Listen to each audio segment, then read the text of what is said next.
Diz Evangelho de João, no 14. Assim, que o coração de vocês, versículo 1, tá? Que o coração de vocês não fique angustiado. Vocês creem em Deus, creiam também em mim. Na casa de meu pai há muitas moradas. Se não fosse assim, eu já lhes teria dito, pois eu vou preparar um lugar para vocês.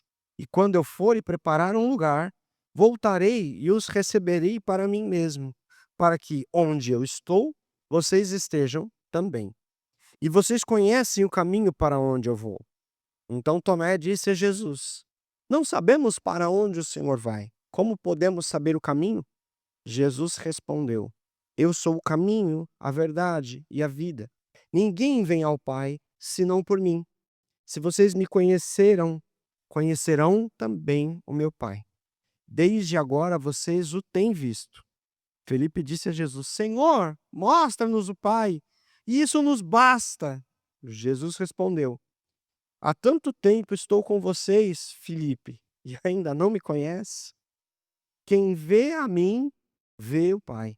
Como é que você me diz, mostra-nos o Pai? Você não crê que eu estou no Pai e o Pai está em mim? As palavras que eu digo a vocês, não as digo por mim mesmo, mas o Pai que permanece em mim faz as suas obras. Creiam que eu estou no Pai e que o Pai está em mim. Creiam ao menos por causa das mesmas obras. Em verdade, eu lhes digo que aquele que crê em mim fará também as obras que eu faço e outras maiores fará, porque eu vou junto para o Pai. E tudo que vocês pedirem em meu nome, isso farei, a fim de que o Pai seja glorificado, meu filho. Se me pedirem alguma coisa em meu nome, eu o farei. E se vocês me amam, guardarão os meus mandamentos. E eu pedirei ao Pai, e ele lhes dará outro consolador, a fim de que esteja com vocês para sempre. É o Espírito da verdade, que o mundo não pode receber, porque não o vê nem o conhece. Vocês o conhecem, porque ele habita com vocês e estará em vocês. Não deixarei que fiquem órfãos, voltarei junto de vocês. Mais um pouco e o mundo não me verá mais, vocês, no entanto, me verão, porque eu vivo, vocês também viverão. Naquele dia saberão que eu estou em meu Pai e que vocês estão em mim e que eu estou em vocês. Aleluia. Aquele que tem os meus mandamentos e os guarda, este é o que me ama. E aquele que me ama será amado por meu Pai, e eu também o amarei e me manifestarei a ele. Então Judas, que não é o Iscariotes, disse a Jesus: Por que razão o Senhor se manifestará a nós e não ao mundo? Jesus respondeu: Se alguém me ama, guardará a minha palavra, e o meu Pai o amará, e viremos para ele, e faremos nele morada. Quem não me ama, não guarda as minhas palavras. E a palavra que vocês estão ouvindo não é minha, mas do Pai que me enviou. Tenho dito isso enquanto estou com vocês. Mas o Consolador, quem é o Consolador? O Espírito Santo. Que quem enviará? O Pai enviará em meu nome. Jesus falando. Esse ensinará a vocês todas as coisas e fará com que se lembrem tudo o que eu lhes disse. Deixo com vocês a minha paz eu lhes dou. Não dou como o mundo a dá. Que o coração de vocês não fique angustiado nem com medo. Vocês ouviram o que eu disse. Vou e volto para junto de vocês. Se vocês me amassem, ficariam alegres com a minha ida para o Pai, porque o Pai é maior do que eu. Isso eu falei agora, antes que aconteça, para que, quando acontecer, vocês creiam. Já não falei muito com vocês, porque aí vem o príncipe do mundo, e ele não tem poder sobre mim. No entanto, faço isso para que o mundo saiba que eu amo o Pai e faço como o Pai me ordenou. Levantem-se e vamos sair daqui. Podemos todos levantar e sair agora. Acabou. Acabou o culto, a aula acabou, estamos encerrado, a paz, Deus abençoe. Os irmãos chegaram atrasados, nós já acabamos a aula. Boa noite, Deus os abençoe.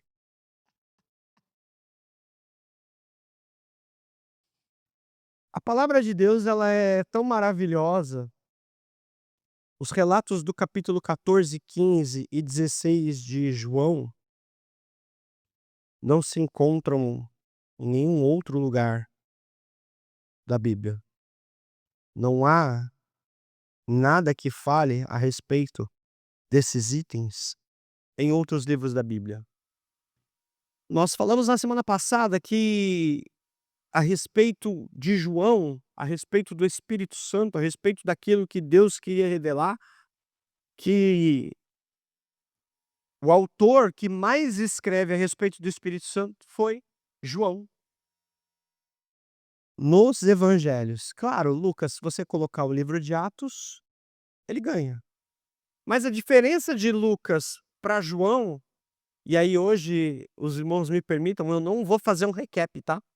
Hoje eu não vou. Lu, você me perdoa, não deu para subir a aula. Quando conseguir subir, eu libero. Mas, só para os irmãos entenderem a página que nós estamos, João fala muito mais sobre o Espírito Santo do que Lucas. Lucas fala um pouco, Marcos fala só no começo lá a respeito do batismo, Mateus fala a respeito do batismo mais o juízo, Lucas fala algumas vezes a respeito e ele começa dando a introdução a respeito de quem seria o Espírito Santo, o que ele faria, a promessa de Deus, mas João quebra a banca. João vira tudo do avesso. João chega com uma outra perspectiva completamente diferente do que era o Espírito Santo. E por que que ele fez isso? Uma das perguntas que eu fiz, eu vou fazer de novo agora. Por que que João foi uma das pessoas que escreveu mais a respeito do Espírito Santo? Quem arrisca? Quero ver se você lembra. Vai lá. Porque ele era mais próximo?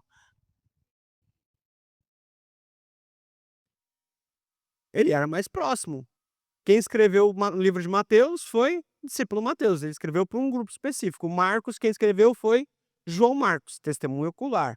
Lucas foi uma testemunha e colheu informações dos outros. E João era quem? Discípulo que estava onde? Encostado, mestre. Ele viveu, ele percebeu aquilo, e não foi só isso. O fato dele ter.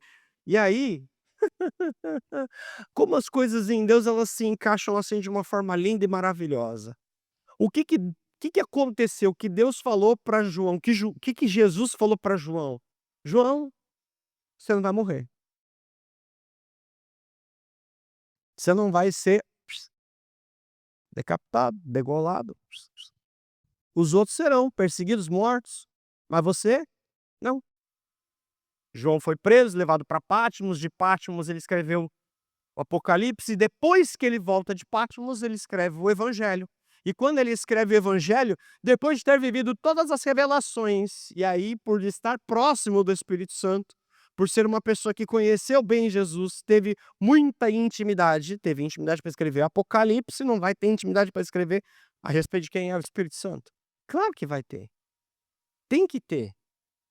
E ali ele começa falando uma série de coisas a respeito do que Jesus fez nesses episódios finais. Ele começa falando que o Espírito Santo eles só podem começar a falar a respeito do Espírito Santo depois que eles falam a respeito da humildade com o lava-pés. Depois que ele falou da humildade com o lava-pés, ele vai falar sobre o Espírito Santo. Depois que ele acaba de falar do Espírito Santo, Jesus ora, João 17, pelos seus discípulos. E também não está em nenhum outro lugar da Bíblia, só em João. E aí a gente começa a entender que Jesus começa a trazer clareza de quem seria o Espírito Santo. A clareza que Lucas não dá, João traz. João escreve aquilo que ele ouviu da boca do próprio Jesus. Lucas escreveu aquilo que ele ouviu de quem? De Paulo, de Pedro, do João. Então Lucas escreve a respeito de um espírito que é aquele que é o espírito de poder, que é aquele que veio para revestir, que é aquele que veio para capacitar, certo? Só que João não, João quebrou a banca, João falou assim: vocês estão só preocupados com o poder, vocês só estão preocupados com o poder, mas vocês não entenderam ainda que o Espírito Santo não é só uma força, como alguns julgam. O Espírito Santo não é só um poder, ele tem muito mais. E as coisas começam a se conectar. É interessante que quando Jesus fala exatamente aqui no capítulo 14, a respeito do que aconteceria, ele começa a dar toda a ênfase a respeito do que viria a acontecer. E ele fala que iria para o Pai, que o Pai seria glorificado, que o Filho seria glorificado, e que ele pediria para que o Pai enviasse outro Consolador. E depois ele dá uma série de instruções para os discípulos. E quando ele usa essa palavra para Consolador, a palavra que ele utiliza é Paráclito. Repete comigo, Paráclito. Pronto. Dá para gravar um cadinho na cabeça. Paráclito. Parece, não sei, Paráclito, né. O que é Paráclito? É engraçado que a expressão que ele usa, Paráclito, ela é diferente do que eles usavam para espírito, que era o ruach, que era o fôlego, que era o sopro. E a expressão que eles usam para Paráclito, ela tinha um significado totalmente distinto. Ela tinha um comportamento totalmente diferente. E é por isso que nós vamos falar um pouquinho a respeito disso. Eu quero que vocês acompanhem comigo aqui. Não, eu liguei no errado. É no de baixo. É aqui. É aqui? É aqui. Isso.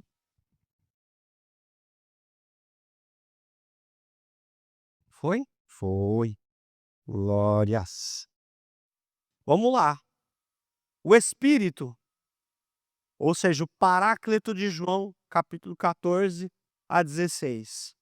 Olha como as coisas elas foram organizadas. Pastor, o que é que você vai mostrar? Isso aqui é um negócio muito doido e vocês vão entender por quê. Isso aqui mostra como a nossa cabeça precisa entender algumas coisinhas. Vocês estão conseguindo enxergar a letrinha? Tá pequena, né? Melhorou? Agora sim, né? Agora os crentes enxergou, né? Deixa eu diminuir só um pouquinho para conseguir ver. O que acontece com o Espírito, com o Paráclito que ele disse aqui? Dentro do capítulo 14, 15 e 16, ele começa a mostrar algumas coisas a respeito do Paráclito. Ele começa a mostrar qual era a identidade e a terminologia, ou seja, o nome, o significado do que era o Paráclito. Ele traz qual era a missão do Paráclito e ele traz um contexto do porquê que ele trouxe o Paráclito para a conversa. Ou seja, Jesus estava trazendo ali naquele momento, e João escrevendo as palavras de Jesus, porque foram as palavras de Jesus, ele trouxe exatamente qual era a identidade do Espírito Santo. Porque o Espírito Santo, ele é uma pessoa, e por ser uma pessoa, ele tem uma identidade. Ele tem características, ele não era um vento, ele não era a pombinha que desceu, não. Ele tinha todo um processo envolvido.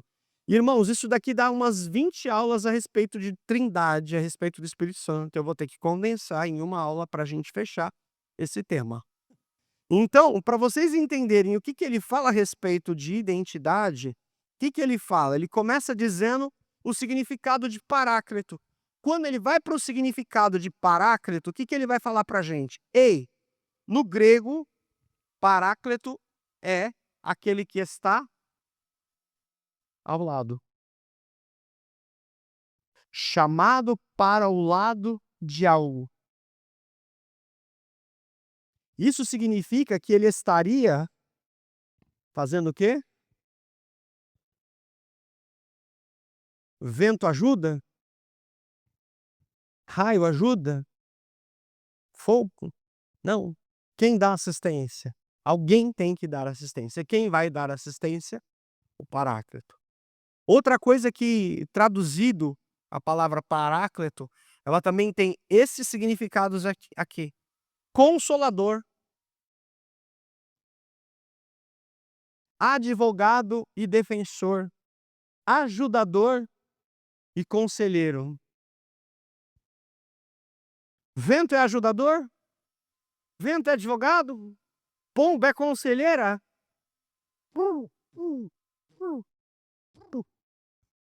Já pensou a pombinha? Você chegar de manhã, acordar lá na janela, Lucas, abre essa a janela. Ai, Jesus, o que que eu preciso fazer hoje? Para a pombinha lá. Você entendeu alguma coisa? Não. Alguém aqui fala a linguagem de pombo? Não. Eu não falo. Quando a gente começa a entender que ele é aquele que é o nosso advogado e o nosso defensor, a gente sabe que existe uma pessoa que tem o quê? Autoridade. Não é isso? Para ser um defensor, para ser um advogado, ele precisa ter o quê? Autoridade. Ele tem que ter procuração. Ele tem que ter uma carteirinha. Vai chegar a hora que ele vai puxar e dar aquela carteirada. Não é isso? Irmão, tô tentando ser bem didático para fixar isso na cabeça de vocês. De uma forma bem simples e transparente. E o que é o Consolador?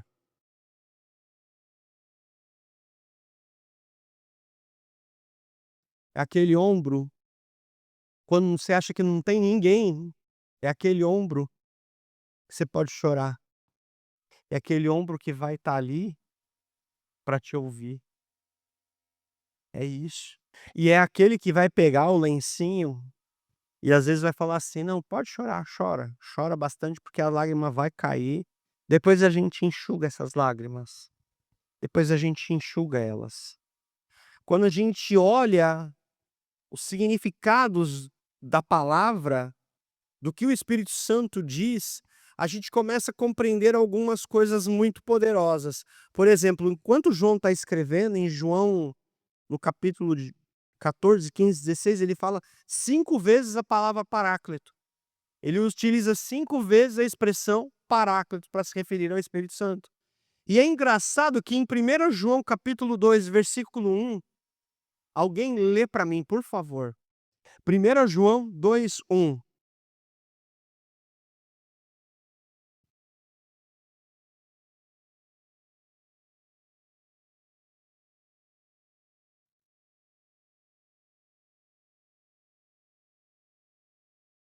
Primeira Epístola de João, capítulo 2, versículo 1.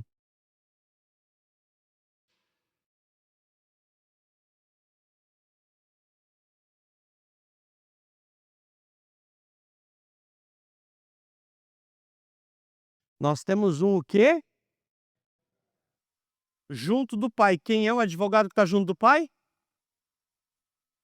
Uai, mas ele usou a expressão, nós temos um Paráclito junto do Pai. O que que significa isso? Que não é só o Espírito Santo que é o Consolador, o ajudador. Para Jesus chegar exatamente aqui em João, capítulo 14, como nós estamos lendo, ele falar aqui, versículo 16, lê para mim, bem alto.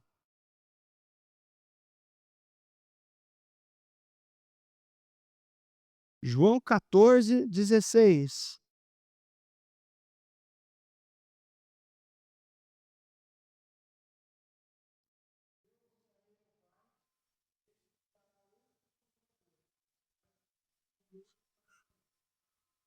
Ele vos dará outro. Isso implica que já existe um advogado, que já existe alguém que está fazendo essa função. e que fazia essa função. Quem era? O próprio Jesus. O próprio Jesus já consolou, o próprio Jesus já ajudou, o próprio Jesus já esteve do lado, o próprio Jesus já andou com eles, já fez tudo o que deveria fazer ao lado deles. Mas chega num ponto crucial da humanidade, num ponto crucial da vida de Jesus, aonde ele fala para os seus discípulos: ei, a partir de agora, uma série de coisas vai acontecer para se cumprir aquilo que havia sido prometido.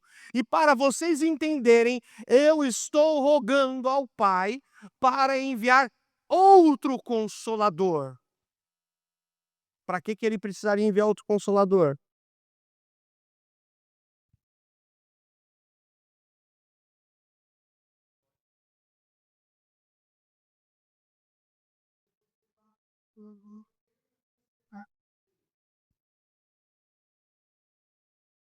Ele fala 2 vezes e nós vamos falar isso. Olha, antes de eu entrar nas outras coisas aqui a respeito do significado, a respeito do outro e a respeito do negócio. Vamos entender esse contexto para chegar exatamente nesse ponto. Parei lá. Jesus está fazendo um discurso com os seus discípulos e falando com eles a respeito do que vai acontecer para o futuro, daquele momento em diante. E ele começa a falar a respeito do outro Consolador. Mas antes de falar do outro Consolador, ele começa a trazer uma série de advertências. E ele também traz um consolo. Quando ele começa a falar das advertências, o que ele começa a falar? Ele fala: ei, existe algo que vocês precisam aprender. O mundo não gosta de vocês.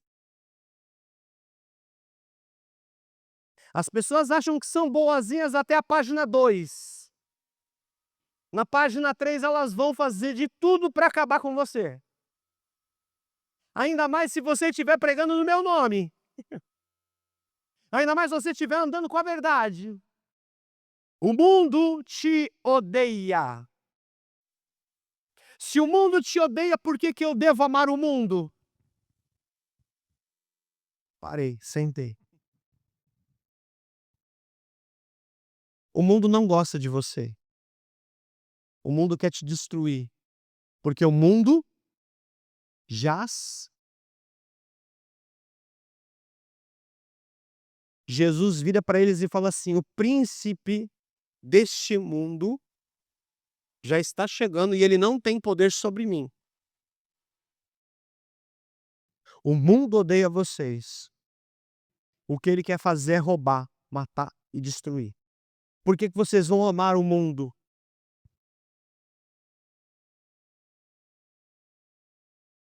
Como que a gente ama alguém que nos odeia tanto? Com o amor de Cristo? Amém. Amar os nossos inimigos? Sim. Mas eu não posso amar o mundo. E aí Jesus começa dizendo para os discípulos: olha, o mundo não gosta de vocês. Esses dias eu estava num jantar e uma pessoa começou a perguntar do porquê de igrejas, porquê de lugares de reunião, lugares né, por causa de templos, que lugar das desigrejado. Um desigrejado começou a perguntar. E aí eu vou para a história. Sabe por que que não tem igreja? Por que que existe igreja hoje? Porque sempre existiu igreja. É, mas Jesus não fundou a igreja. Jesus falou que os discípulos seriam feitos o quê? Expulsos das sinagogas. Aonde era o local de reunião deles? Na sinagoga. Aonde era o lugar de adoração? No templo. O templo foi destruído, a sinagoga, que era o lugar onde eles se reuniam, eles não podem entrar. Eu vou fazer o quê? Eu vou me reunir aonde, vaso? Pelo amor de Deus. Aí eu usei uma expressão. Você tá num restaurante comendo carne, não tá? Tô. Achei que você ia comer carne lá na praça. Quando você precisa ir no hospital, você não vem no açougue. Você vai no açougue? Não. Você entendeu? Ah, é, mas não concordo. Então tudo bem, não tem problema. Pelo menos já entendeu o cerne da coisa. Pronto. Jesus deixou claro que eles seriam expulsos das sinagogas. Por que eles seriam expulsos das sinagogas? Aí a gente volta em tudo que a gente aprendeu a respeito de Mateus. Por que que eles seriam expulsos das sinagogas? Igreja, conta pra mim. Por quê? Porque eles pregavam a verdade. Por quê? Além de pregar a verdade, tinha um fator muito simples. A sinagoga pertencia a quem? Pronto. A sinagoga pertencia aos judeus. Eu estou num lugar em que eles não aceitam os judeus. Que eu faço? Rapa fora daqui. Todo lugar aonde você prega o evangelho e as pessoas não aceitam o evangelho que está sendo pregado, é assim. Eles não aceitaram Jesus. Logo, se você vai chegar com a verdade, o que que eles vão fazer? Quem prega a verdade, cai fora. Por que que tem tanta gente sendo perseguida dentro de igrejas por aí? Tem tanta gente sofrendo retaliações por aí. Por quê? Porque está do lado da verdade. Hã? Pergunta.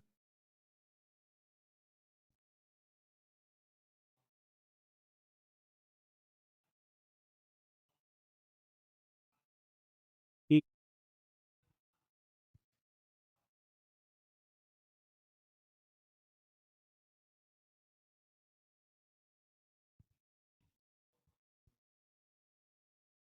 a Bíblia me fala que Deus amou o mundo de tal maneira que deu o seu filho. Quando ele fala esse mundo, ele está se referindo à humanidade. Deus amou a humanidade, Deus amou os seres vivos, Deus amou a criação dele, ele amou tudo aquilo que ele fez, porque tudo aquilo que ele fez era bom. Por ele amar tudo aquilo que ele fez, ele lá atrás ele tentou acabar com a humanidade, mas ainda assim preservou. Como que ele preservou? Noé. Botou Noé na arca, botou os animais dentro da arca, o dilúvio subiu, desceu, saíram, reconstruíram, o mundo continuou do mesmo jeito. Aí ele manda Jesus para morrer, porque Deus amou o mundo de tal maneira que deu o seu filho para que todo aquele que nele crê não pereça, mas tenha a vida eterna. Espera aí que eu tô chegando, segura aí, segura a dúvida, para eu terminar de responder ele. Quando o apóstolo chega e fala: "Não ameis o mundo e nem o que nele há", porque o que que há no mundo? A Bíblia fala.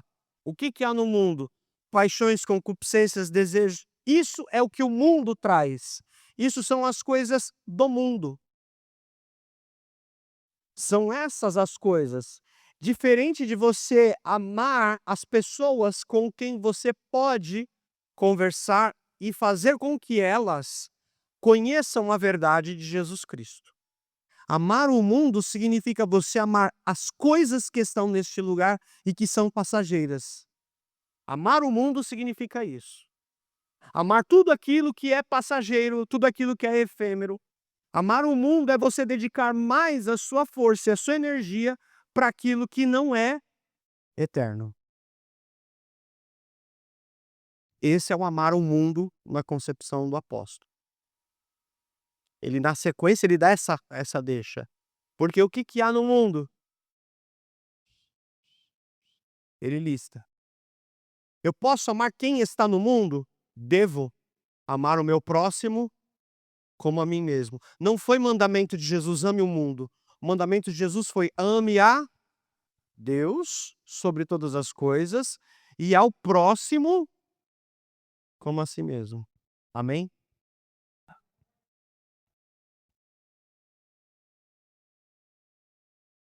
Eu posso amar, eu posso amar. Eu amo a pessoa que está caída na rua. Olha aí. Isso é amor, isso é compaixão. Mas quer dizer que eu vou viver a vida junto com ele na sarjeta ali? "Ai, eu te amo tanto que eu vou ficar na sarjeta com você a vida inteira". Não, pelo amor de Deus, não é assim. Não é desse jeito. Amém? Fale.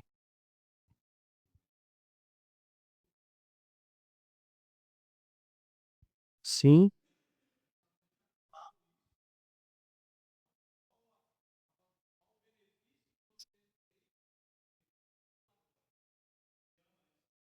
Se você Jesus está vindo construir um novo reino. Se ele está construindo um novo reino que é eterno,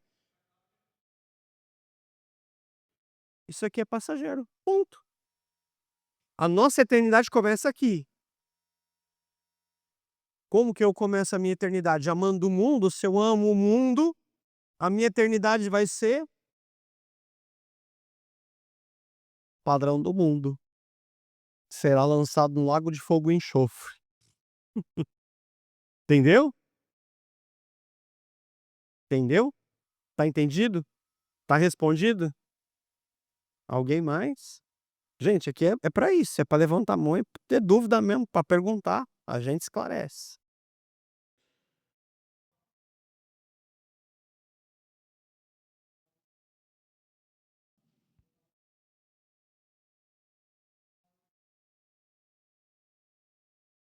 As 2 coisas, foram as 2 coisas. Primeiro porque tudo que Deus criou, lá atrás ele disse que era bom. Então o que que Deus faz? Deus poderia simplesmente ter acabado com a humanidade inteira, dado um reset geral e falou: "Ó, eu vou mandar meu filho, eu criei isso aqui, eu criei isso aqui, eu criei esse bicho tão lindinho, bonitinho, que vai virar picanha para o povo comer daqui a um tempo. Eu criei aquela cocózinha que tá gerando ovinho, que o povo tá botando na frigideira daqui a um tempo, eles nem sabem pra que serve isso, e um dia eles vão botar na frigideira, eu tô criando ali lindinho. Eu amei isso aqui, Deus amou tanto isso, que em vez de condenar tudo, o que que ele preferiu fazer? Ele preferiu enviar o filho dele para que a humanidade fosse salva. Uma vez que a humanidade é salva, Deus sabe que essa terra já se corrompeu. As coisas aqui se corromperam, tanto que no final o que que ele faz? Eis que vejo novos céus e nova terra. Porque no céu houve a corrupção dos anjos, na terra houve a corrupção do gênero humano. Então lá na frente o que que ele faz? Olha, eu preciso criar um plano de redenção. Eu preciso salvar a humanidade. Aí Jesus fala: "Estou indo preparar lugar. Estou indo preparar lugar. Um lugar que é um novo céu e uma nova terra." Amém? Esclareceu? Jesus falou para eles: "Vocês também serão mortos." As pessoas vão estar achando que por vocês cultuarem a Deus, estão prestando um tributo a Deus, porque são tudo hereges. Mata, queima, fogueiras da Inquisição. É o que aconteceu. Mata, queima todo mundo. Por quê? Porque eles queriam defender uma verdade que não era verdade. Jesus já estava anunciando para eles e avisando o que aconteceria. Jesus já estava falando para eles tudo o que aconteceria. E qual era o propósito de Jesus falar para eles tudo o que aconteceria? Para eles se preparar? Por que mais? Por que que Jesus avisaria para eles? É, para eles anunciarem. Por que que Jesus falaria para eles antes? Qual era o propósito da advertência? O propósito da advertência era único, era claro. Evitar que os discípulos se escandalizassem e desviasse. Você imagina, tô pregando o evangelho, tô curando, tô ressuscitando morto, tô fazendo de tudo, e de repente vai chegar um exército de pessoas aqui, vai chegar um exército de soldados, vai me levar preso, vai me colocar numa solitária, vai bater em mim, vai cuspir na minha cara, vai me chamar de ladrão, vai me colocar junto com outros ladrões e vai fazer eu carregar uma cruz, chegar num lugar de sofrimento. Eu andei com esse cara? Eu andei com esse Jesus? Primeiro. 2, os próprios discípulos começariam a pregar e as pessoas fariam o quê? O que que aconteceu com Pedro quando ele pregou? Foi levado pra solitária. Depois ele pregou de novo, ele foi para onde? Pra solitária de novo. Paulo foi pregar, o que que aconteceu com Paulo? foi açoitado, preso junto com Paulo e Silas na prisão. Depois de um tempo, Paulo de novo estava como? Preso de novo. E provavelmente morreu na prisão. Mesma coisa João. João vai lá, prega, pá, pá, vai para Patmos. Nossa, olha, aquele ali andou com Jesus, está lá em Patmos. Tudo que Jesus deu de advertência para eles é para que eles não se escandalizassem e nem abandonassem a fé. Era para saber que eles seriam perseguidos, que eles seriam encurralados, que eles sofreriam, que eles teriam uma série de problemas.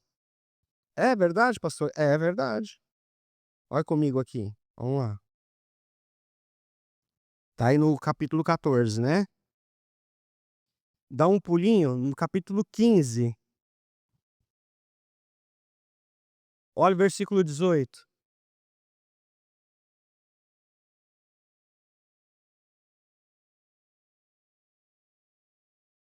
15 e 18. Alguém lê para mim, rapidinho.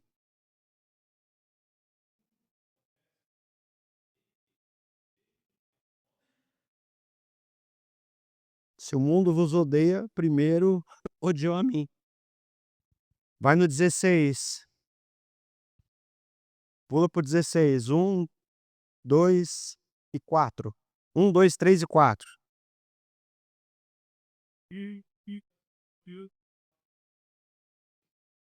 Carlos, vamos agora.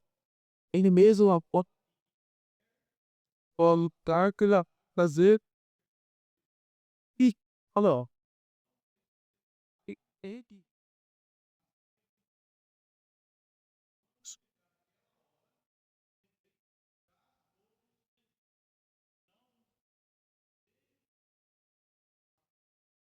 Jesus estava com eles, não precisava falar. Agora Jesus vai sair de cena, ele precisa falar: ó, vão expulsar vocês da sinagoga, vão matar vocês achando que estão prestando um culto a Deus. Eles me odeiam, odeiam vocês, odeiam a Deus, não me conhecem, não conhecem a Deus. E eu estou falando isso antes para vocês saberem que vai acontecer. Lembra lá atrás, no Velho Testamento, quando a Bíblia fala que Deus não faz nada sem revelar antes aos seus profetas? O que que Jesus estava fazendo? Revelando antes aquilo que aconteceria. E ali, depois de revelar tudo isso, Jesus fala assim: olha, eu estou falando isso é para que vocês lembrem que quando chegar a hora, vocês já sabem, já estava anunciado. Vocês não vão ser pegos de surpresa.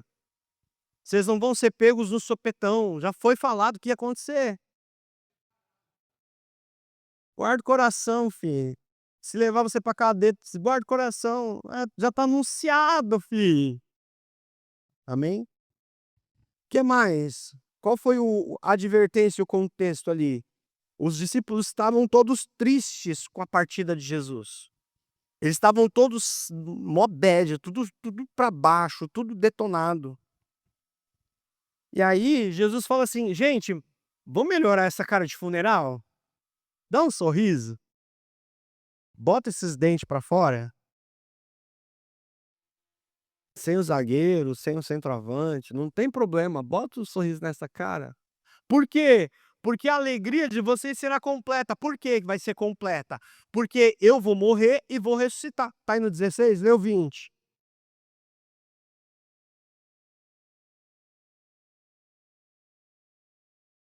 16, 20.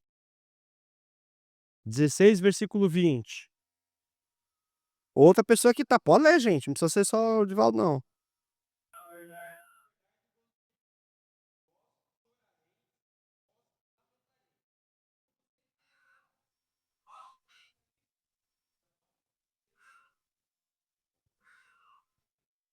Por que que a tristeza vai se converter em alegria?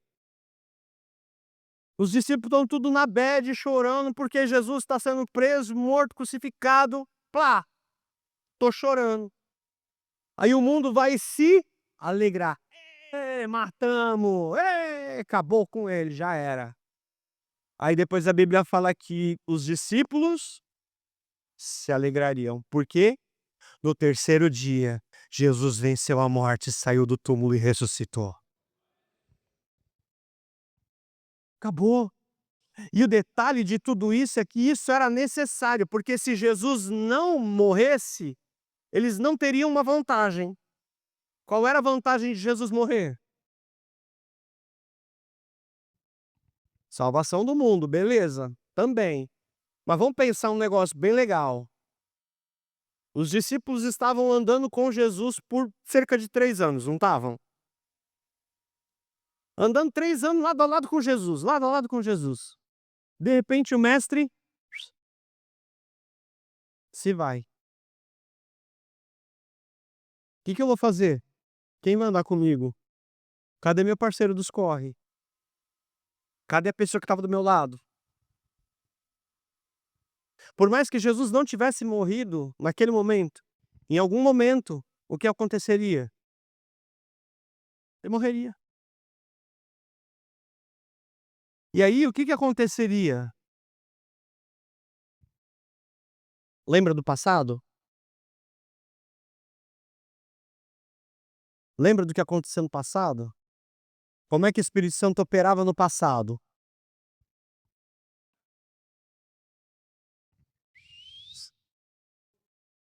Sobre, executa e qual é a vantagem de Jesus morrer? A partir daquele momento, o Espírito Santo ele passaria a habitar. Então era vantajoso para os discípulos entenderem que Jesus deveria morrer. Nossa, eu nunca pensei em falar um negócio desse. Morte de Jesus foi tão vantajosa, foi tão benéfica, foi tão vantajosa, foi? Claro que foi. Se não fosse por isso, eu e você não estaríamos aqui nessa noite. Foi por isso. Tinha uma vantagem ali. Então Jesus traz um propósito, traz advertência, mostra para eles de uma forma clara que se ele não morresse, ele não seria glorificado. Mas ele morrendo, algumas coisas aconteceriam. Qual? O Espírito Santo continuaria atuando, ele continuaria nos guiando a toda a verdade e convencendo as pessoas hoje. Vamos ver o que acontece lá na frente, voltando para o Espírito Santo. Lembra que ele falou de outro Consolador? Tudo bem até aqui? Aí Jesus fala a respeito do outro Consolador, né? E quando ele está falando do Consolador, ele está mostrando que, por esse motivo dele precisar morrer e não estar mais do lado, ele não era só uma força, não era só uma influência, não era só um poder. O que Jesus mostraria? Que o Espírito Santo era uma pessoa que possui o quê? Personalidade. Ele tem todos os atributos. O que ele faz? Ele ensina, ele guia, ele fala, ele recebe, ele glorifica. Então não posso mais pensar no Espírito Santo como sendo só aquele poder que vinha sobre as pessoas no passado.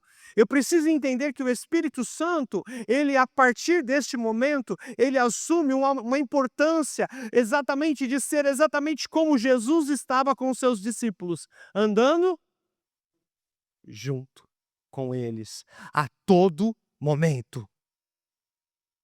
O que eu preciso começar a entender na minha vida a respeito do Espírito Santo? Eu preciso parar de tratar o Espírito Santo como uma coisa.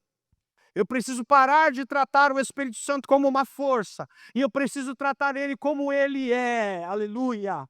Ele é Deus, ele é o próprio Deus, ele é uma pessoa, ele se entristece, ele tem sentimentos, ele tem vontade, ele tem uma mente, ele tem características de uma pessoa e ele precisa ser tratado como tal. E agora é 24 horas por dia, 24/7. Quando ele começa a usar exatamente a palavra paráclito, ele utiliza 2 outras palavrinhas que estão ali na tela no grego, para mostrar que ele não se refere a uma coisa vaga, mas ele está se referindo a uma pessoa, a um homem, a uma pessoa de verdade. E Jesus estava dizendo para os discípulos assim: olha, vocês vão ser presos, vocês vão ser torturados, mas existe alguém que vai estar o tempo todo com você. Então não importa se você está passando dias bons ou dias maus, Ele está com você.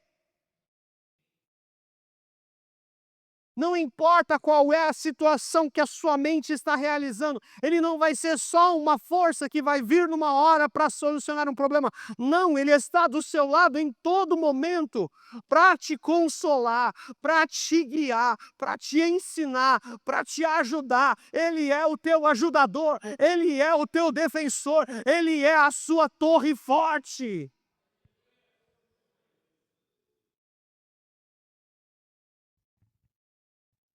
Aleluia. Não é apenas uma força.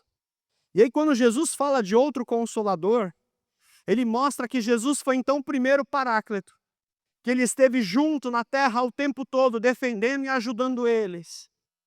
Mostrou então que o Espírito Santo viria então fazer o que? Compensar a ausência física de Jesus.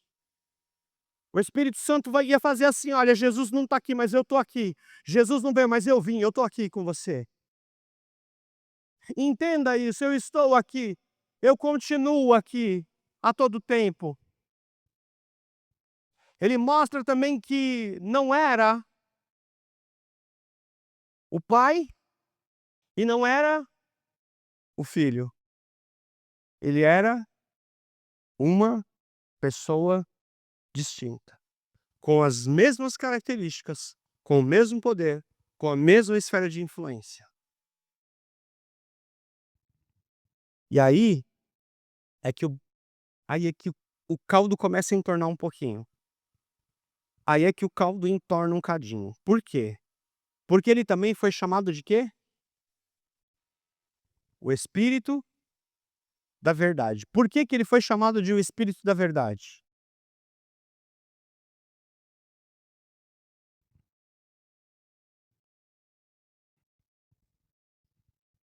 Porque ele traz a consciência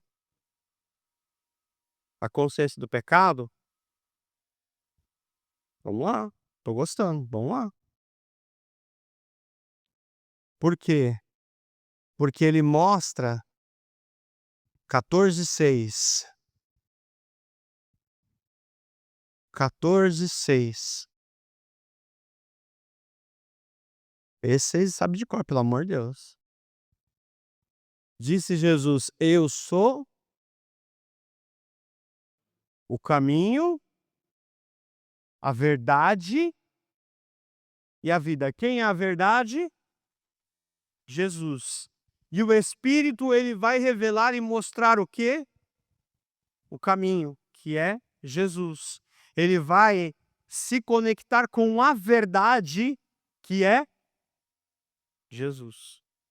Ele é o Espírito da verdade, porque ele é o próprio Deus, mostrando e revelando Jesus para a humanidade. Não existe verdades relativas. Eu ouvi uma pessoa um tempo falar para mim assim: "Ah, cada um tem a sua verdade". Não, irmão, eu falei assim: "Amado, a sua verdade você pode pegar ela e jogar onde você quiser. A minha verdade é a palavra.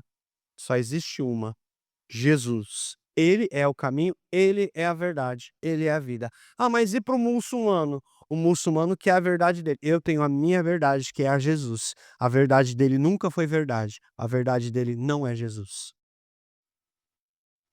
Nossa, mas você está desrespeitando uma religião, pastor. Não, estou trazendo a clareza da Bíblia.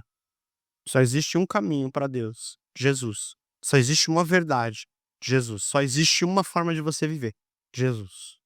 Amém? E o Espírito transmite o quê? A verdade do Evangelho. É ele quem pega a letra. E aí, eu gosto muito dessa citação da palavra de Deus, que a letra mata, mas o Espírito vivifica. Mas ainda assim a Bíblia fala: errais não conhecendo nem as Escrituras e nem o poder de Deus. Os dois têm que andar juntos. Eu conheço a verdade. Se eu conheço a verdade, eu conheço as Escrituras. Conhecereis a verdade e a verdade quem liberta? E Jesus é a verdade. Fechou o ciclo? Eu conheço Jesus, eu conheço a verdade. Jesus é o caminho, a verdade. Se eu conheço Jesus, a verdade me liberta. Amém? Dá para viver uma vida preso? Dá. Por quê? Porque eu não conheço a verdade. Ou conheço ela do meu jeito. Não quero conhecê-la do jeito que ela é. Amém? Tranquilo até aqui? Qual é então? Vamos voltar, volta tudo aqui. Volta. A advertência, o consolo que ele tinha dado, a relevância. Vou deixar a relevância, porque daqui a pouco nós vamos falar dela. Qual era então a missão do Espírito Santo e a obra que ele faria nas nossas vidas? Ele tem algumas missões em relação aos discípulos e à igreja, em relação ao mundo, e há uma condição necessária para a vinda dele e o cumprimento inicial. Qual foi o cumprimento inicial? Nós sabemos, né? O cumprimento inicial foi Atos 2, né? O dia de Pentecostes, e depois as obras de do livro de Atos mostra tudo que o Espírito Santo fez. Amém? Mas, além do cumprimento inicial, tinha uma condição para a vinda dele. Qual era a condição para a vinda dele? Volta aqui. Jesus precisava ser glorificado. E como que Jesus seria glorificado? Morrendo. Se Jesus não morresse, ele não seria glorificado. Se Jesus e nem ressuscitar. Se ele não ressuscitasse, ele não receberia a glória. Então teria que ser o pacote completo. Porque se ele só morresse, seria só mais um. Ah, matou mais um profeta.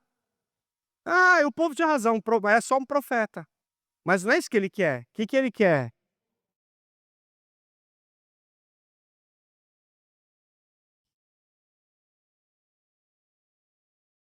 O que que ele quer? Ele quer mostrar o caminho. Ser glorificado significa que ele precisa cumprir todo o caminho que foi traçado. Morrer e ressuscitar. Sofrer o que tinha que sofrer, morrer e ressuscitar. Então ele morre, ressuscita e é glorificado. 16:7. O que que fala aí no 7? 16, versículo 7.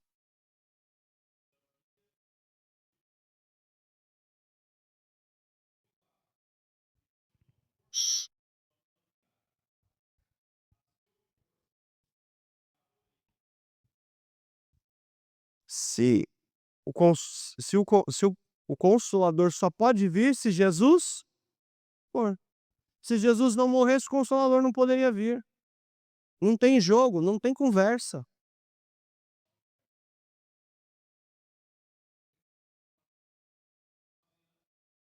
É, mas por que que você concorda comigo que vamos lá, quantas e quantas vezes Deus tentou? Deus por diversas vezes enviou o profeta, enviou o Espírito, enviou o consolo, levantou juiz, levantou de tudo para mostrar para o homem um caminho de volta para Deus. O homem aceitou? Não. O que que Jesus fez? Desceu, veio na terra, andou junto com os homens, se fez como os homens, mostrou a sua glória, a sua graça, distribuiu tudo que ele precisava distribuir de milagres, fez tudo que ele tinha que fazer, e chega num ponto em que ele fala assim: beleza, agora eu preciso ir.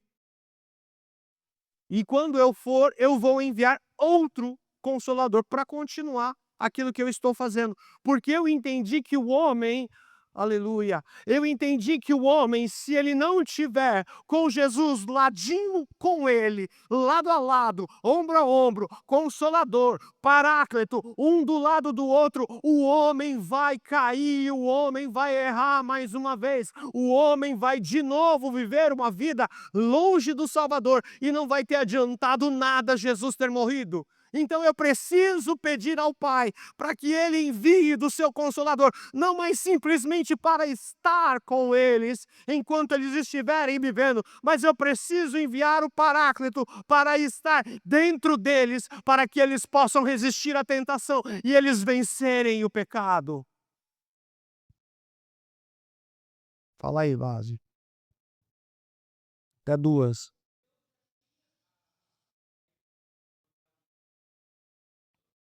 o feto e o oui, quando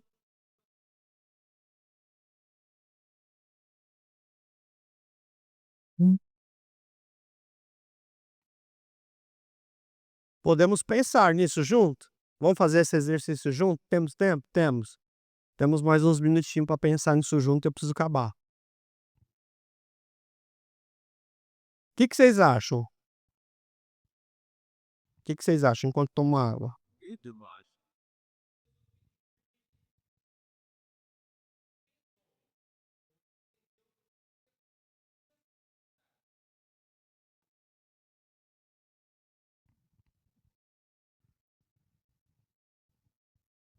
Repetindo a pergunta do vaso. Pastor, Deus já sabia que o homem precisaria, que Jesus precisaria deixar o Espírito Santo depois que ele fosse? Ou ele só fez isso porque Jesus pediu? Não é isso? Foi isso mesmo que você perguntou? É isso aí, né?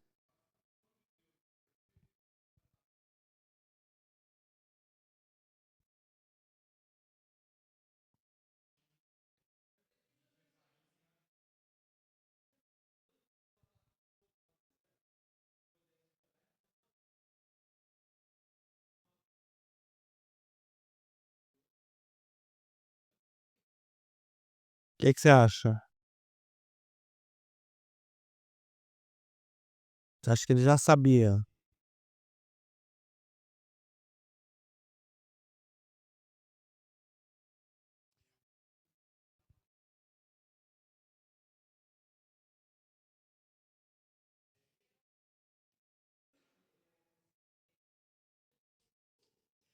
E o sinal pecado. Posto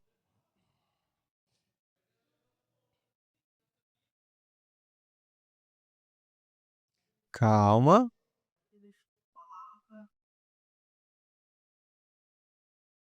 Aí eu vou botar uma pimenta. Vou botar uma pimenta no meio desse. Olha só, pensa comigo. O Espírito Santo, ele é Deus. Amém? Amém? Quando o Espírito Santo veio sobre Saul, Deus sonda e conhece todos os corações, não conhece? O Espírito Santo não estava sobre a vida dele? Não viu como que ele andava? Não veio sobre Davi? Não viu como ele andava? Não veio sobre Sansão? Não viu como ele andava? Deus sabia que o homem precisa do Espírito Santo. O homem precisa. Aí eu vou entrar no seguinte ponto. Por que que Jesus falaria então? Os discípulos precisavam entender, que quem é o batizador? O Espírito Santo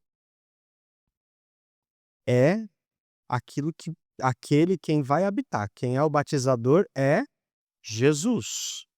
Quem batiza é Jesus. Quem envia o Espírito Santo é Deus. Amém? Deus Pai, Deus Filho e Deus Espírito Santo. Os três trabalhando em conjunto. O que que eu vejo? Percepção minha, olhando o contexto bíblico, olhando tudo isso que nós estamos entendendo e aprendendo aqui. Eu imagino Jesus andando em terra, como os outros profetas andaram, como Davi, como todo mundo. E ele entendeu do lado humano e chegou no pai e falou assim: Pai, a parada é séria, o negócio é bruto. O negócio é bruto. Você viu que eles mataram todos os outros profetas antes, eles violaram todas as alianças antes. Pai, se o Espírito não tiver aqui, vai dar ruim.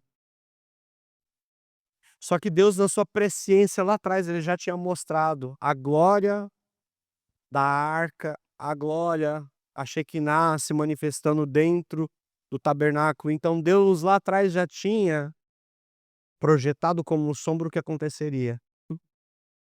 Ele sabia que o homem ia precisar. O que que Jesus faz?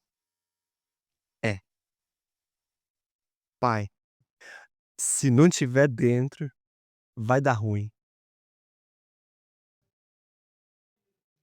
Precisa mesmo. E aí ele fala: "Eu vou pedir para o Pai para pegar do seu consu dos desse de si, pegar algo que é santo,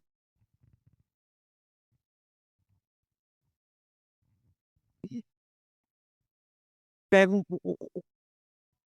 pega da sua santidade, Deus, e compartilha da sua santidade, da sua glória, do seu amor, do seu poder, da sua criação, de toda a sua virtude com o homem que é falho, que é pecador e que é imperfeito. Para que o homem possa se tornar o quê? Perfeito. Justiça de Deus. Tirando aquilo que é imperfeito para sobrar aquilo que é perfeito. Caramba! Qual era o propósito, né? Jesus precisava partir, Jesus precisava ser glorificado. Em relação à igreja, nossa, tudo isso.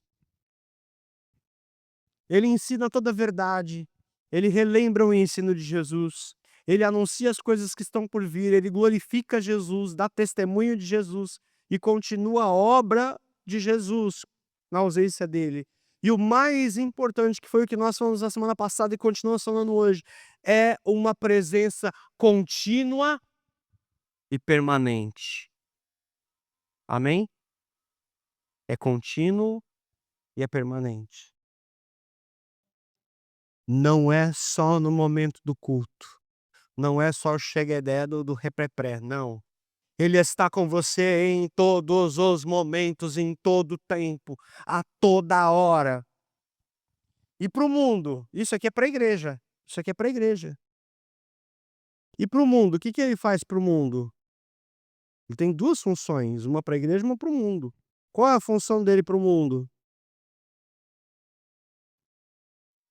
Convencer e trazer o juízo para o mundo. Como?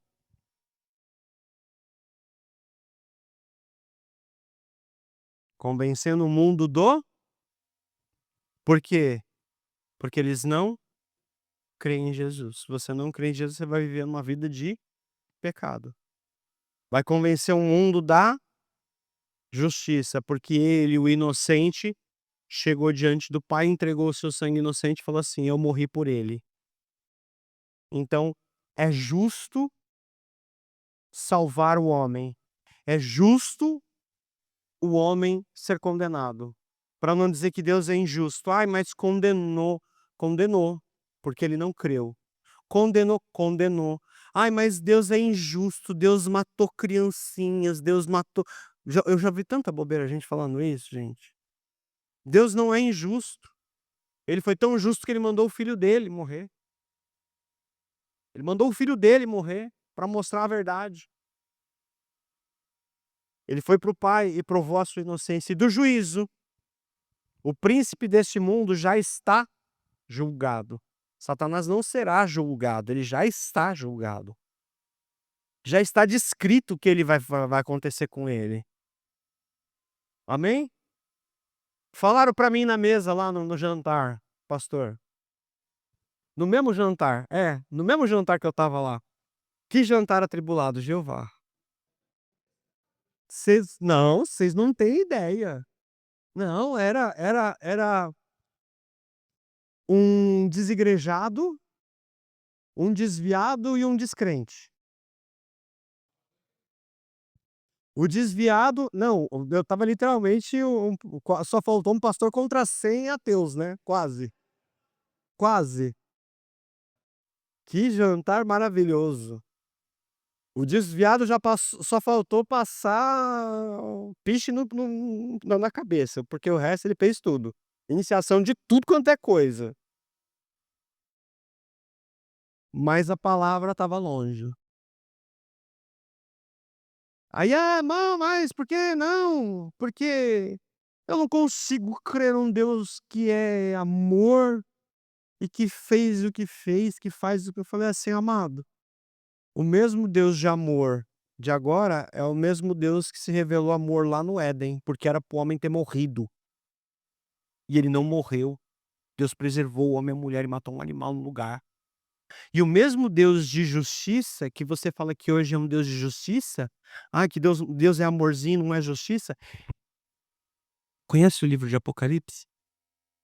Ele já escreveu o fim, ele já escreveu qual vai ser a destruição daquele que não crê.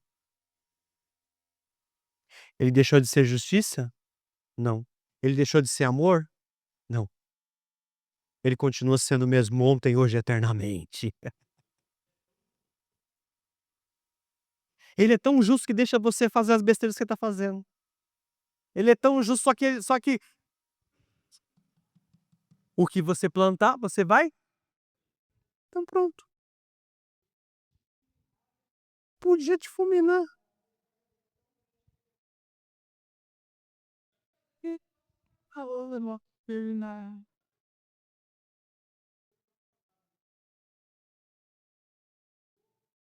Elencou, é, elencou, que significa a acusação e o convencimento. Ele convence, e ao mesmo tempo em que ele convence, é ele quem vai dizer o seguinte: "Ó, tá sentenciado", porque ele não creu, a sentença dele já está dada.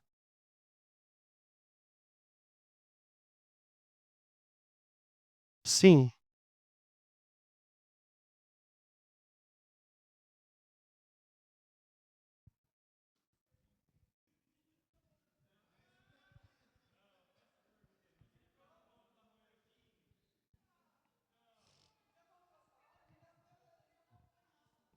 uai, isso daí a gente conversa.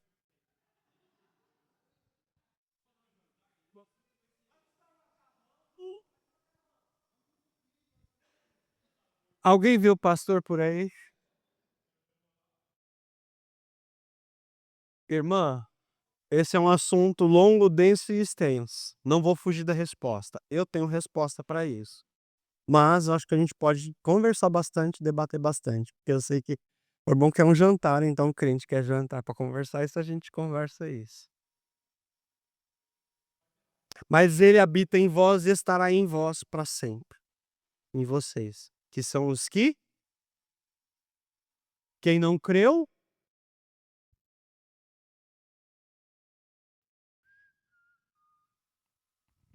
já era. Um abraço. Pastor, tudo isso para dizer o quê? Tudo isso para ficou claro para vocês tudo isso aqui? Que o Espírito Santo hoje continua operando e atuando pela palavra de Deus, guiando as pessoas a toda verdade religiosa, mostrando que a Bíblia é suficiente e que ele continua convencendo as pessoas do pecado hoje. Então quem tem que convencer o homem do pecado? Sou eu? Não. Às vezes a gente quer bater. Por exemplo, eu estava no meio da conversa lá, o irmão olhava assim para o lado e falava: "Jesus Cristo". O ir Tinha um irmão do meu lado, ele falava assim: "Senhor, tá difícil, né, pastor?". Ele falava assim: "Tá difícil, né, pastor?". Eu falei: "Tá, mas eu não sou eu quem tem que convencer. Eu não vou fazer esse papel, não é comigo. Eu prego e falo a verdade. Espírito Santo, é contigo. Amém? A minha função é anunciar. A função do Espírito Santo é convencer". Claro que deu, vaso. Claro que deu, pelo amor de Deus. E aí, para encerrar, ficou claro tudo que nós falamos aqui? Ficou claro para todo mundo quem é o Espírito Santo? Ficou claro o que que ele faz, o porquê que ele faz, como que ele atua, como que ele opera? Tá claro pra gente? Amém? Qual é a finalização disso? Vamos ver onde nós estamos. Aqui, carregando. Vamos lá. tem que pode ir. Vamos lá, tá longe.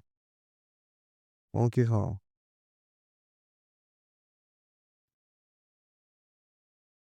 Pastor, por que tudo isso? Por que que a gente resolveu aprender tudo isso a respeito do Espírito Santo? A respeito de João com o Espírito Santo? Vamos lá, quase. Pra quê? Aqui falamos das 7 do sou tema-chave, Espírito Santo, amor, esse aqui. Tem esse aqui ainda, falamos disso e aqui é o ponto. Por que que a gente tá aprendendo tudo isso, pastor? Para ter clareza na nossa cabeça de que o Espírito Santo, ele é o agente da regeneração do homem. É quem vai fazer o homem nascer de novo. O homem só pode nascer de novo pelo Espírito Santo. Só o Espírito Santo pode fazer o homem nascer de novo.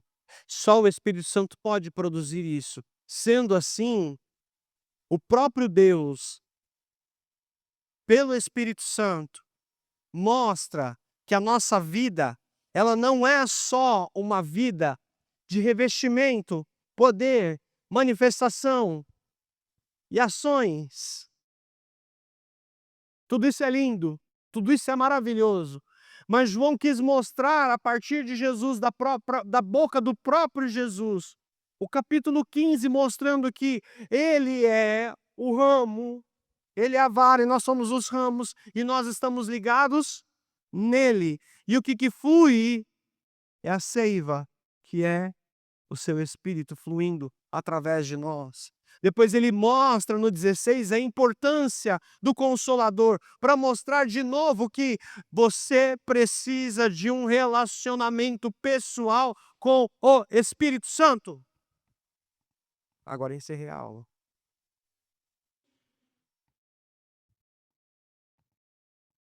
Sobre o Espírito Santo, sobre João ainda não. Tem a última de João. Qual é a necessidade de tudo isso? Enquanto Lucas mostra que o Espírito Santo nos veio capacitar para fazer as coisas de Deus, João está mostrando que o Espírito Santo veio nos capacitar para a vida com Deus. Eu preciso parar de pensar que o Espírito Santo é só aquele negócio. Se não tiver aquela música, se não tiver aquela cor, se não tiver aquele ambiente, o Espírito Santo não está se movendo. Para de pensar desse jeito. O Espírito Santo vai se mover quando? Todo tempo. O que ele está esperando? Você.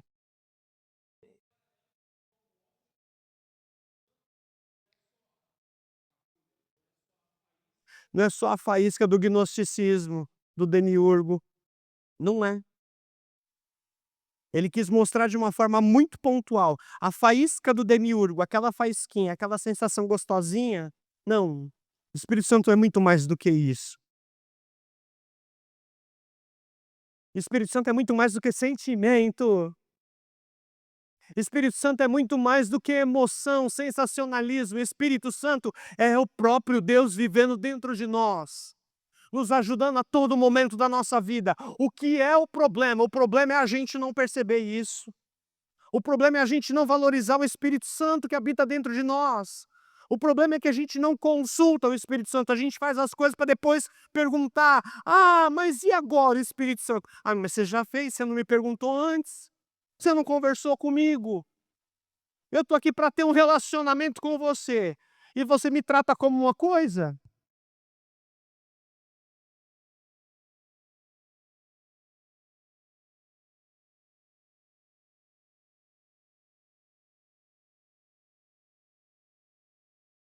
Eu não queria terminar duro assim não, pensei em nada disso. Pastor, é bom fluir do Espírito Santo? É maravilhoso, é gostoso demais. Nós precisamos. Amanhã nós vamos orar sobre avivamento e revestimento. Por quê? Porque eu preciso do Espírito Santo que traz a vida e trazendo vida em todas as áreas da minha vida. Amém? Ele pode trazer vida para todas as áreas da sua vida. Amado, ele é professor, ele ensina, ele é paráclito consolador, ele é guia, ele conduz, ele é defensor, ele é ajudador. E às vezes a gente esquece de valorizar. Quero encerrar essa aula te convidando a você valorizar isso. Amém?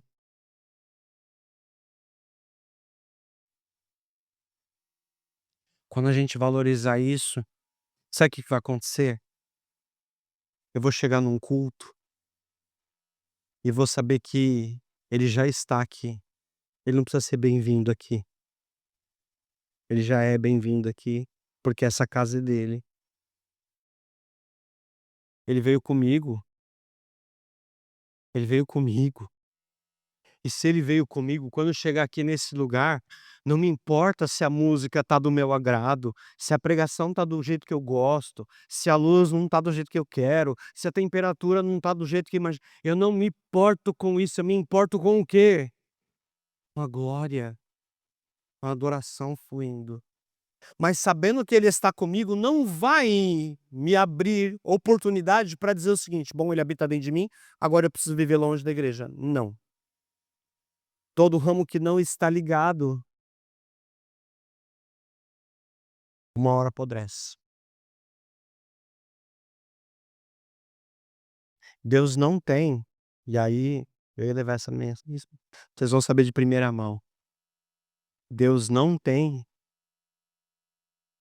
próteses, Deus tem membros. Amém? Deus não criou próteses, Deus criou membros para estar no corpo de Cristo. Amém? Sabe o que vai acontecer? O Espírito Santo está dentro de mim, ele vai me dar dons e talentos. Eu vou começar a fluir com os meus dons e talentos para abençoar a vida do irmão que está do meu lado, com dons e talentos que Deus me deu. Ele tem dons e talentos que vai fluir para a vida do irmão, e aí ele tem dons e talentos que vai fluir para a vida do outro irmão. É isso. O Espírito está dentro de mim, ele habita dentro de mim. Hoje ele me ajuda. Se ele me ajuda, por que que eu não quero a ajuda dele? Por quê? Hora de pensar. Amém? Fica de pé.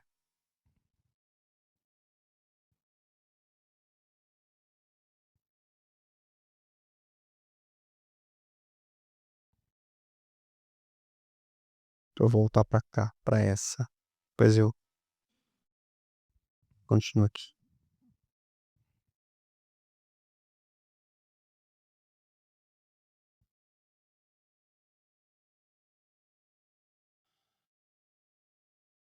Feche seus olhos e fala com fala com o Espírito Santo. Pode falar com ele. Fala com ele. Precisa falar, fala com ele, com o Espírito Santo.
Não é questão de um ser mais espiritual que o outro, é questão de você se abrir para ele, de você conversar com ele, ter intimidade com ele.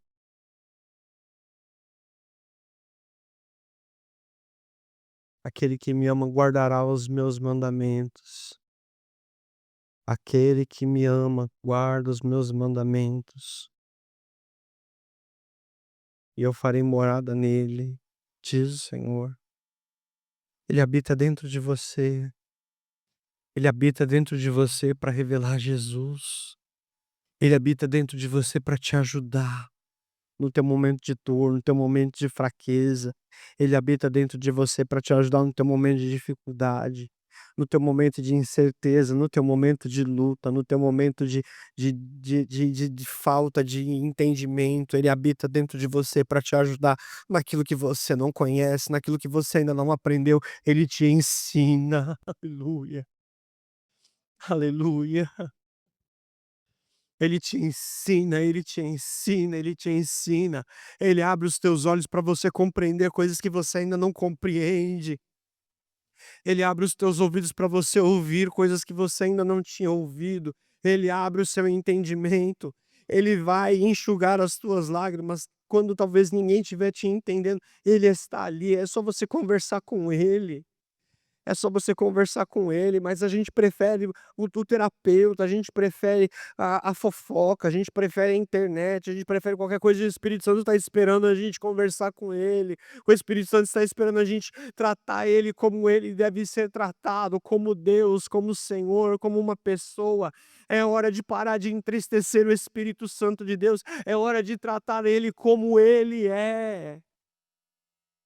E tratando ele como ele é, ele tem liberdade para fazer tudo aquilo que ele quer fazer, tudo aquilo que ele gosta de fazer. Ele gosta de guiar, ele gosta de ensinar, ele gosta de criar coisas novas, ele gosta de renovar, ele gosta de trabalhar, ele gosta de santificar, ele gosta de mudar as coisas. Ele é aquele que criou tudo desde o princípio. Ele estava andando sobre a face das águas e ele, pela palavra de Deus, trouxe a existência. Ele quer trazer coisas novas sobre a tua vida, ele quer trazer coisas novas sobre a tua casa, ele quer trazer à existência aquilo que ainda não existe, ele quer fazer aquilo que ele faz de melhor, ele quer ajudar, ele quer ser o apoiador, ele quer ser o defensor, ele quer ser aquele que vai te proteger no momento bom e no momento ruim. Ele vai estar com você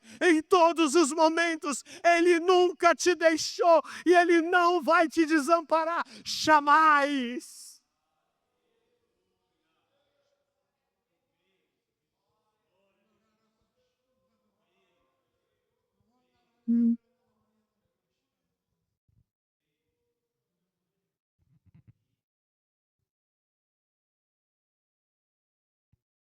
Ora la ballara paco cacaras. Ora la pasci ballara catorador ara la pas o tota de mas be bai. Ora meri hantara shek ara ara la ban ara la mars e video da la mars.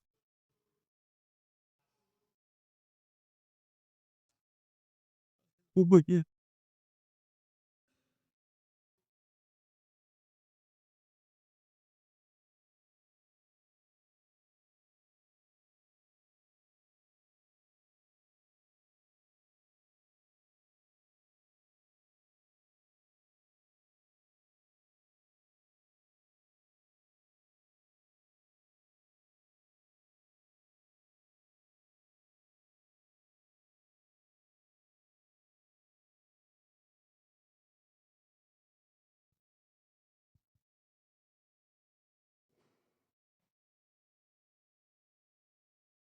E você sabe qual que é o melhor? Você sabe qual que é o melhor? Ele não é como um espírito mau, ele não é como demônios que incorporam nas pessoas e as pessoas não têm ideia do que está acontecendo, não tem possessão. Ele está do lado, tá dentro, fala com você, mas não precisa te possuir. Ele respeita a tua consciência e ele vai falar na tua consciência o que você deve e o que você não deve fazer. Amém? Obrigado, Jesus, porque mais uma vez aprendemos de ti, Espírito Santo. Conhecimento chegou, Pai. Conhecimento chegou e eu sei que chegou, Pai, e vai transformar situações, vai transformar pontos da vida que ainda não foram transformados, porque eu sei que o Senhor vai transformar, Pai. Eu creio nisso, eu creio nisso. Eu creio em tudo aquilo que o Senhor está, Senhor, fazendo dentro de cada um de nós, Espírito Santo. Continue nos guiando, Senhor, continue nos guiando, Espírito Santo, e quando nós entristecemos o Senhor, nos perdoa. Quando nós deixamos de te dar a honra, a glória, o louvor, te dar atenção, de trazer, ó Deus, a tua verdade para as nossas vidas, ó Pai. Quando não te tratamos como deveria, nós te pedimos perdão, Senhor. Em nome de Jesus, nos guarda, Senhor, a cada momento. E eu te peço, Espírito Santo, traga uma experiência diferente com cada um aqui, contigo. Eu te peço isso, Espírito Santo, uma experiência nova, uma experiência diferente, Pai, contigo. E eu sei que eles vão testemunhar, ó Deus, aquilo que o Senhor está fazendo com eles, ó Pai, e através deles, Pai. Em nome de Jesus, leva-os em paz, guardados, protegidos, Senhor, livres de todo mal, Pai. Em nome de Jesus. Amém. Semana que vem acaba João definitivamente, tá? Tem mais 2 coisinhas para falar e a gente acaba semana que vem. Vai na paz, Deus abençoe. Amanhã oração, 22, quem quiser orar, tá liberado, só chegar.